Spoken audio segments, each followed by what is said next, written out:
Hi, friends, and welcome to our midweek meditation. I'm Victor Kim. I'm the lead minister here at Richmond Presbyterian Church, and today I'm delighted to be joined by Margaret Wong as we continue in our conversations with members of our congregation. So, Margaret, welcome to our midweek meditation. Thank you for joining us on this conversation. Oh, thank you for the invitation. Lovely to be here. It's great to have you.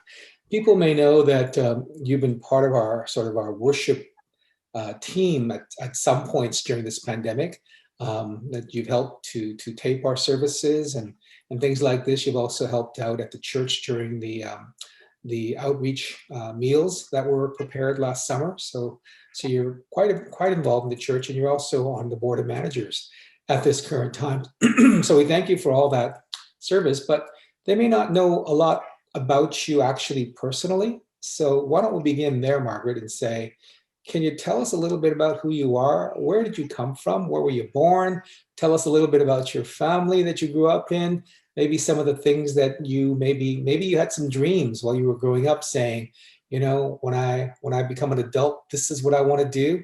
And then tell us what you actually do for a living other than volunteering at the church. Wow, that was a lot of questions. I'm gonna try to go chronologically. Take your time. So I was born and raised in Hong Kong. Family of five. I'm the youngest. So mom, dad, and two older sisters. And we moved here to Canada when I was probably about 13 years old from Hong Kong. Mm. And we actually went and established ourselves in London, Ontario, which is a small town about 3 hours south of Toronto. And at the time, I was, it's a small town, and goodness, talk about learning something really, really quickly. It's nothing better than being thrown in the environment. So I didn't actually speak English before I came here. But being in London, I was one of two students that English is not the mother tongue. So I had to learn it really, really quickly. And I still remember being 13-year-old, being thrown in a completely new environment, didn't know anybody, new school, new friends, didn't speak the language.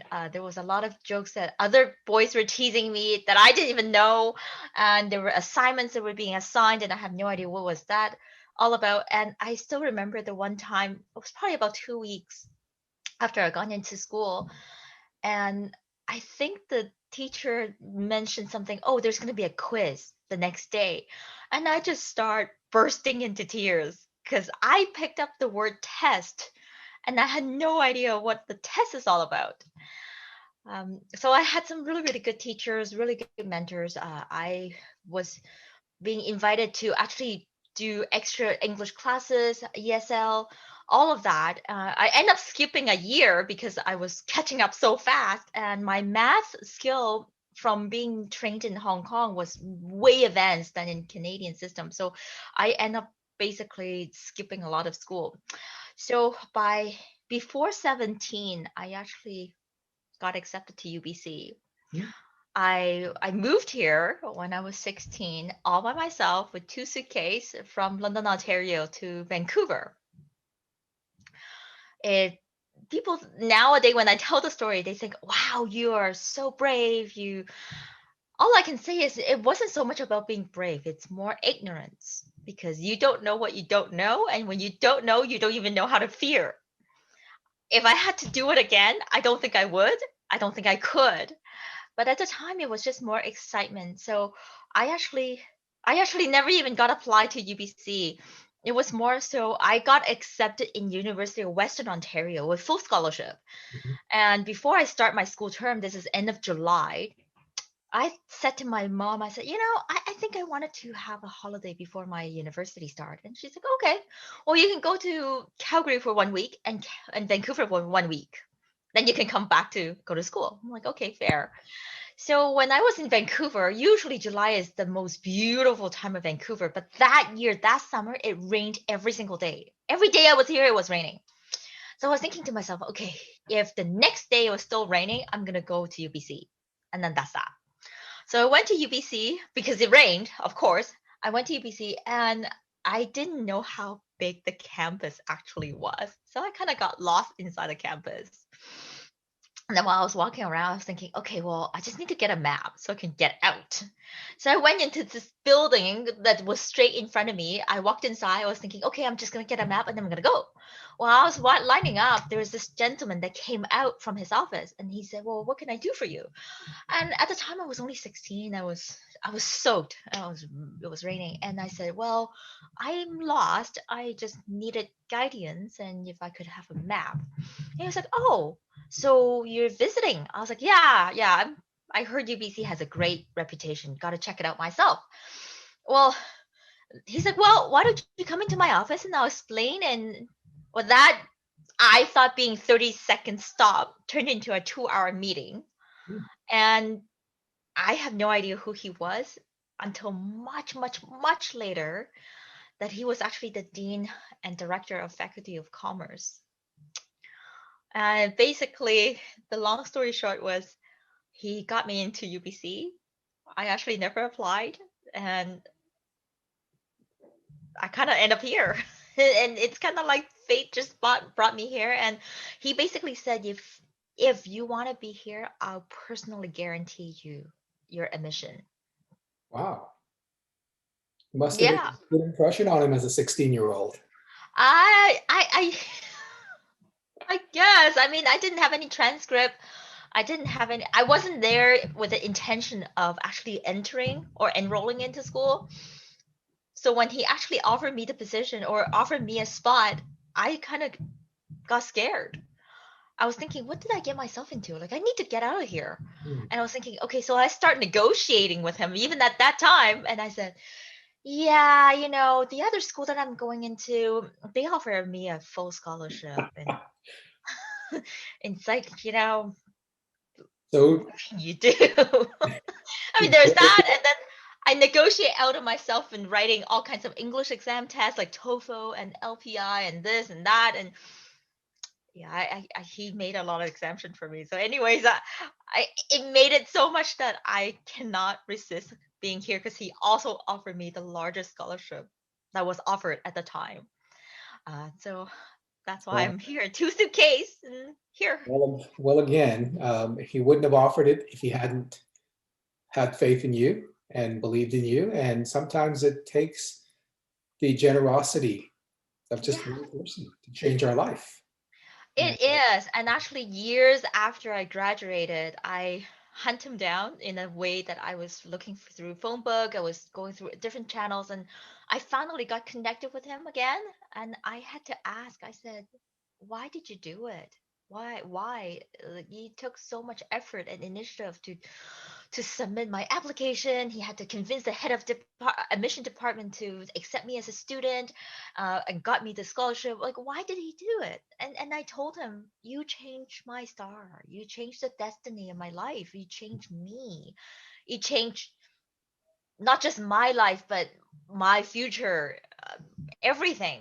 The history is being written because otherwise I would have stayed home, you know, so what did he tell actually, you? I would have studied music. I actually applied for music degree for piano had I stayed home. I interviewed my music professor. I had the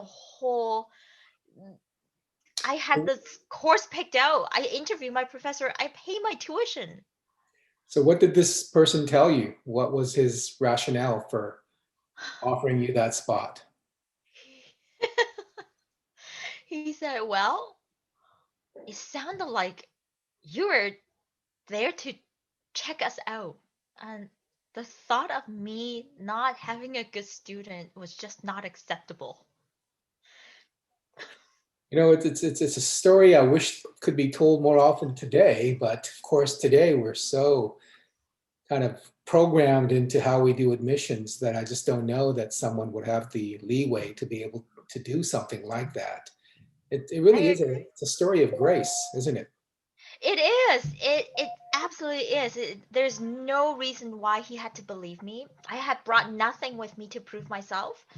He just reached out his hand and said, "If you want to be here, it's yours, and I'm gonna help you through it." We're And it glad, is. It is just amazing. well, we're glad that he did, and we're glad that you said yes. We're glad that you're here. Tell us a little bit about the work that you do now. So I am a realtor, a residential realtor, and I've been doing it for 20 years. I started as soon as I finished my university courses. I actually haven't even graduated before I got my license. And it's kind of like real estate found me. I didn't find real estate. It was also an opportunity that I wasn't expecting. I just started as a bookkeeper for a developer Mm. as a summer student job. It was just simply bookkeeping. And then the more I did their book, like to keep their records, I started learning which trade does what and managed by who. And I needed to be in contact with them. And then one thing lead to another. I started visiting the job site.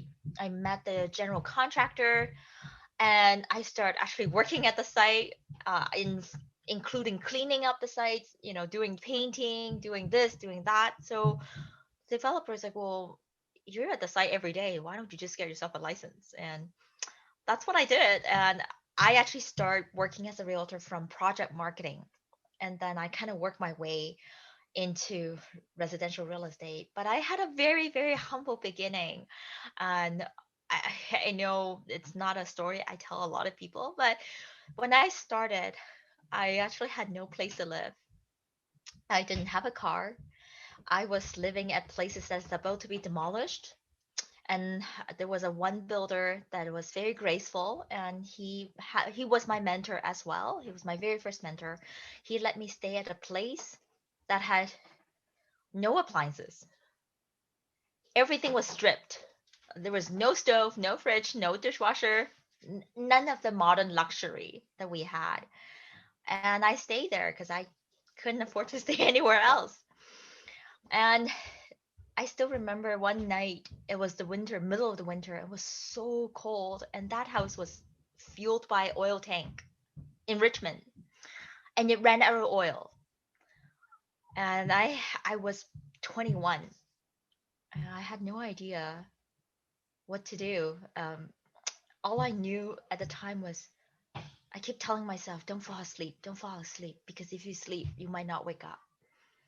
And the whole night, I just kind of shrivel and being very, very cold.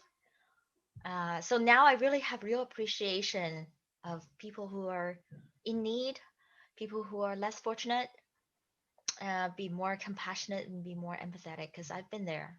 Mm. Yeah.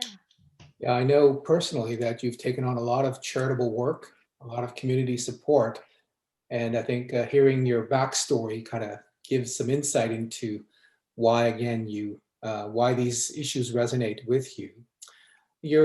So I know you now. I know now that you're a successful realtor. I know now that you're all settled with a family here. You don't live in Richmond. You live in Ladner, right? Yes, Yeah. Ladner, which And of course, just south of Richmond. It's a lovely town. yeah. Um, just kind of in terms of your faith, you told me that sort of the connection to Richmond Presbyterian Church was through my predecessor, Francis Saville. So can you tell us a little bit about that story? I'm gonna take it way back, Yeah. okay? Because I actually would give. I was thinking about it. My faith really started when I was first year university because I had no friends. I had nobody in here, and I met this girl, and her name is Louisa Lee. She's lovely, and she's actually part of the UBC Christian Outreach Group. That's how I started, and she introduced me to Jesus. And one of the toughest time I had, she prayed with me, and she sang "So You Would Come" by Hillsong. So that was actually how I started. Mm. And then coming to RPC, it was really because of Eleanor. Okay. Yeah, so interestingly enough, Eleanor has been, I knew Eleanor probably about 18 years ago when I first started as a real estate realtor. I was a complete newbie. And somehow I met her through one of the listing, and she invited me to one of her listing, and she just became such a caring person in an industry that's quite often being interpreted as dog eat dog, right? And apparently at the time, she also met John, my husband, but separately. Hmm. So when we got married, uh, this is about 11 years ago, Eleanor was actually at our wedding too. And after we got married, we just decided that we're gonna be attending a church that we both feel comfortable. And the first person we thought of was Eleanor, and that's why we're in RPC. Then the next influential person is Francis Saville, and the reason is because I can tell you when I first attending RPC every Sunday, I would come home and I would say to John, I don't want to go anymore. I don't understand any of this. I I am not engaged. I don't feel committed. I don't really understand any of this. I don't really want to go. And John said, well, if you really don't want to go, then don't. It's okay. But then, I think it was Easter. No, either Easter or Christmas. Anyways, there was this pageant or a church activity. And Francis had said, well, do you want to be this character? And I said, yeah, absolutely. Great.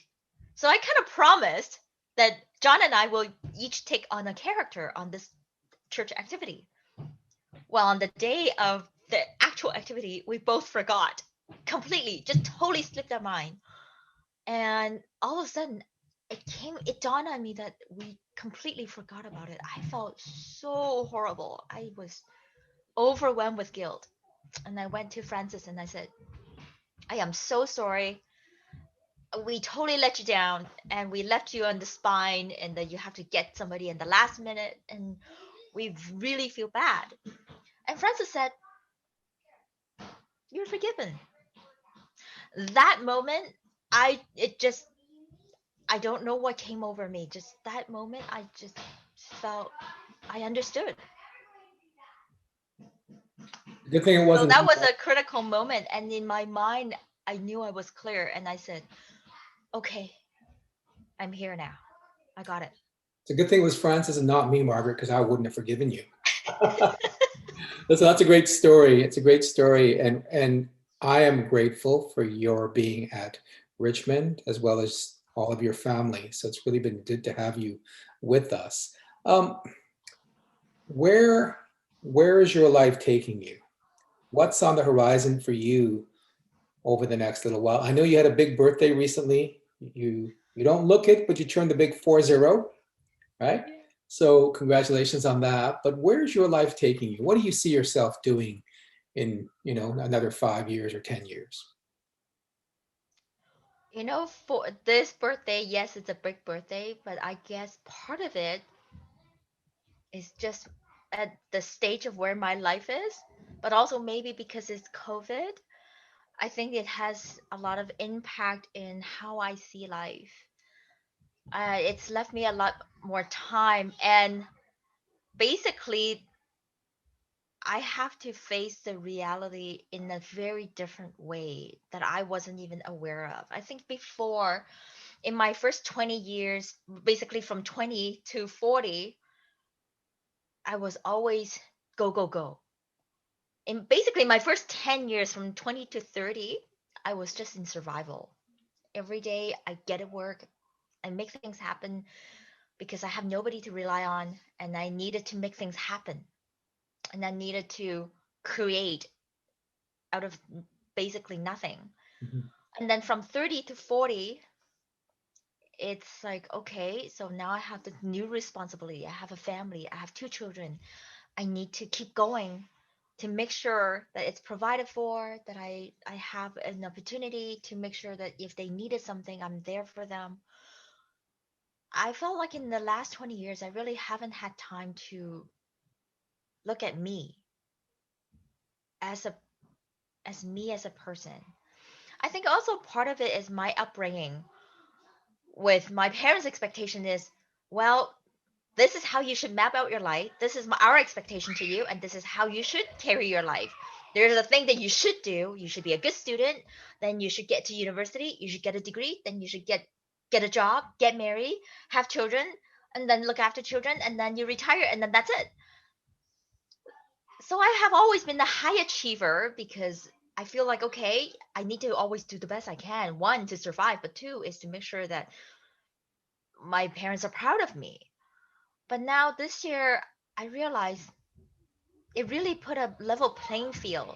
Sometimes it's not just about how much you achieve, is do we connect with ourselves as who we are? And I have to learn a lot about myself, learn about my background, learn about my upbringing, learn about my programming, learn about my even just facing my own fears, Mhm. facing my own emotions. It was a lot of that. And I think in my next 5 years or next years to come, I like to develop that journey of connecting with myself first.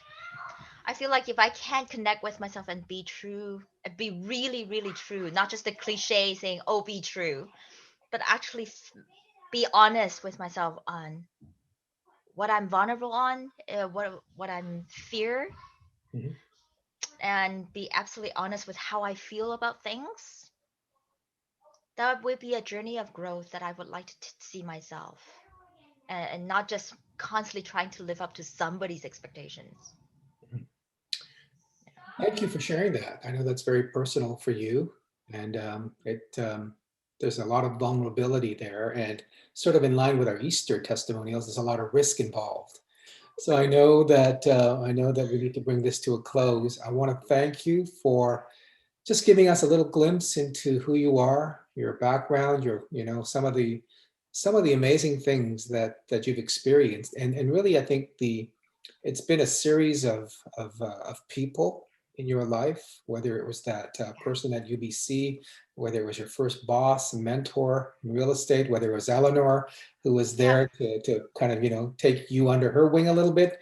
yep, And then all of that, there, whether it was Francis to say, I forgive you, right? I It's know. just kind of embodying this faith that we talk about. And sometimes it doesn't make sense, but sometimes all you need is one person to embody it for you to say, aha, that's what it's about, right? And It so, is. I realize everybody in my life, they don't need to do something humongous, but it's the small gesture mhm, that make life changing impact. yeah, Like I have to say with Frances, all she said is, "You're forgiven." yeah. That's all she said, and right there I got it. Mhm. Yeah, there was another person who says to us, you're forgiven. And I know. it made all the difference as well.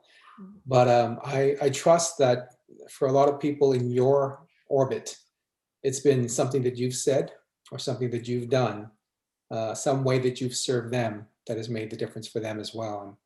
I'm confident of that. Margaret, it's been good to talk to you. I want to say a prayer as we close. Mhm. And I know that Jannie will follow up with a musical meditation, something possibly familiar to those that have just listened to this conversation. But let's close with a word of prayer. Thank you. Loving God, I thank you for Margaret.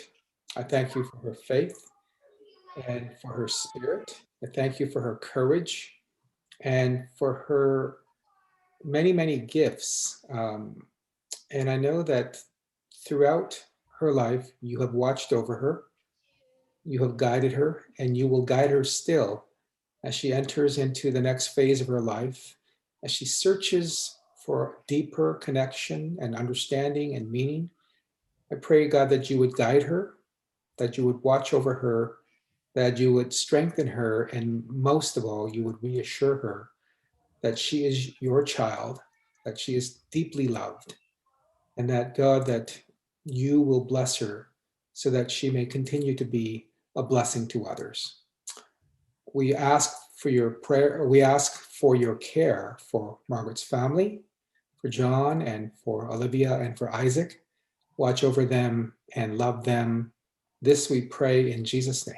Amen. Amen. Hey, Margaret, it's been great to chat with you. Thank you for making time today and thanks for sharing. Thank you. It has been a wonderful opportunity to serve RPC. It really is. Well, we're delighted to have you. Thank you.